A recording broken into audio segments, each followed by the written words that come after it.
सुबह सुबह पति पत्नी का झगड़ा हो गया। पत्नी गुस्से में बोली, बस बहुत कर लिया बर्दाश्त, अब 1 मिनट भी तुम्हारे साथ नहीं रह सकती। पति भी गुस्से में था, बोला, मैं भी तुम्हें झेलते झेलते तंग आ चुका हूँ। पति गुस्से में ही दफ्तर चला गया। पत्नी ने अपनी माँ को फ़ोन किया और बताया कि मैं अब सब कुछ छोड़ छाड़ के तुम्हारे पास आ रही हूँ। अब मैं और ज़्यादा दिन इस नरक में नहीं रह सकती। माँ ने कहा, बेटा बहू बनकर आराम से वहीं रह ले। तेरी बड़ी बहन भी अपने पति से लड़कर ऐसे ही आई थी और आज तलाक लेकर बैठी हुई है, और तब से तेरी भाभी रोज़ उसे ताने सुना रही है और मैं भी सुन रही हूँ। अब तुमने भी वही ड्रामा शुरू कर दिया है। खबरदार जो तूने इधर कदम भी रखा तो अपने पति से समझौता कर ले, इतना भी बुरा नहीं है वो। माँ ने सख्ती से लाल झंडी दिखाई तो बेटी के होश ठिकाने आ गए और वो फूट फूट कर रोने लगी। जब रो कर थक गई तो उसका दिल हल्का हो चुका था।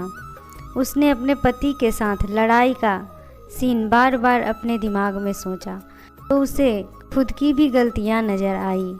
अब वह मुंह हाथ धोकर फ्रेश हो गई और अपने पति के पसंद की डिश बनानी शुरू कर दी। साथ में उसने पति के लिए उसके मनपसंद स्पेशल खीर भी बनाई। सोचा शाम को पति से माफ़ी मांग लूँगी, अपना घर फिर भी अपना ही होता है। पति शाम को जब घर आया तो पत्नी ने उसका अच्छे से स्वागत किया, जैसे सुबह कुछ हुआ ही ना हो। पति को भी हैरत हुई। खाना खाने के बाद पति जब खीर खा रहा था तो बोला, डियर, कभी कभार मैं तुम पे ज़्यादा गुस्सा कर जाता हूँ, तुम दिल पर मत लिया करो, इंसान हो, गुस्सा आ जाता है।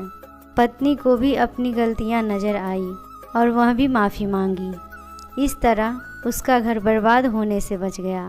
पति अपने पत्नी का शुक्रिया अदा कर रहा था और पत्नी मन ही मन अपनी माँ को धन्यवाद कर रही थी, जिसकी शक्ति ने उसे अपना फैसला बदलने पर मजबूर कर दिया और उसका घर तबाह होने से बच गया। वरना उसका जज्बाती फैसला आज उसी का घर बर्बाद कर देता।